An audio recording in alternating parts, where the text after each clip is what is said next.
কাজ হয়েছে কচু এবং খেচু। এইরকম দায়িত্বহীন আচরণের পরেও তাদেরকে আমরা কি বললাম, কি শরবত, এই শরবত, সেই শরবত মস্করা করছি। কাকে নিয়ে মস্করা করছি? আমার ভবিষ্যৎ প্রজন্মকে নিয়ে, আমার সন্তানকে নিয়ে। মুখে আপনি বলুন সন্তানকে ভালোবাসেন না।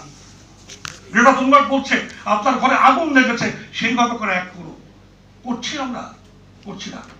কিন্তু প্রতিনিয়ত কিন্তু হাসপাতালে দৌড়চ্ছি আর ভাবছি অমুক নিয়তি আমার সন্তানটার ক্যান্সার হয়ে গেল। ক্যান্সার যারা করছে তাদের গলা টুটি চিপে ধরুন।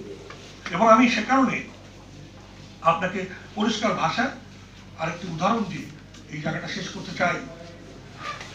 আমাদের জলজটের ব্যাপারে যখন আমরা একেবারে প্রচন্ড ভাবে বিপর্যস্ত, যখন কোনো এক মেয়র অর্ধেক পানিতে দাঁড়িয়ে বলছে আগামী বছর 50% কমে যাবে, কি করে কমে যাবে উনি জান না, কিন্তু পানির মতো দাঁড়িয়েছিল। কিন্তু আমাদের প্রয়াত মেয়র এই সকলের কথা শুনলেন, তারপরে সকলকে ডাকলেন, মন্ত্রীদেরকে ডাকলেন, ডেকে জোর হাত করে বললেন যদি সমন্বয় দরকারে আমাকে দায়িত্বটা দেয়। 15ই জুলাই 2017 সাল বললেন আমাকে দায়িত্ব দেন, আমি নিব, কিন্তু সমন্বয় করতে হবে। কঠিন বর্জ্য এবং তরল বর্জ্যের পারস্পরিক সমন্বয় না হলে আমরা খাল বাঁচাতে পারবো না।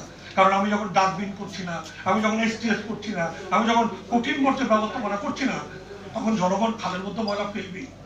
এবং জনগণের এই ভাবনাকে, তার এই দুরবস্থাকে উপলব্ধি করেছিলেন বলেই তিনি বলেছেন আমি জনগণকে নিয়েই না হয় মাঠে নামবো, আমাকে দায়িত্ব দেন।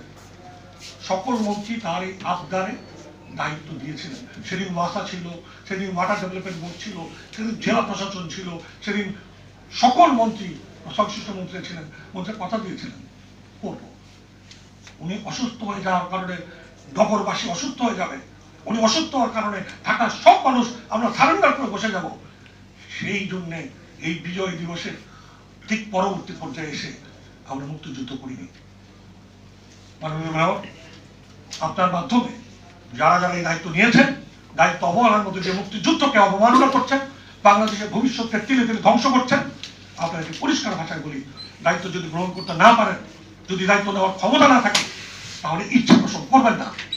যারা পারে তারা দায়িত্ব নেই, কারণ পারলে ঠিক কি করা যায় সেটা আমরা দেখে ফেলেছি। একবার যখন দেখেছি, একবার যখন জেগে উঠেছি, আমরা ঘরে ফিরব না। আপনাদের মাধ্যমে এই প্রত্যাশা ব্যক্ত করছি, অবশ্যই অনিয়ন্ত্রিত দূষণে ঢাকা থাকবে না। নিয়ন্ত্রিত দূষণে অবশ্যই দূষণ হতেই পারে, কিন্তু সেটা হবে নিয়ন্ত্রিত, সেটা হবে আমার ভবিষ্যৎকে নিশ্চিত করা। গ্রেটা থুনবার্গ জেগেছে, তরুণরা জেগেছে, আমরা ফেরত যাওয়ার জন্য জাগনি। ধন্যবাদ।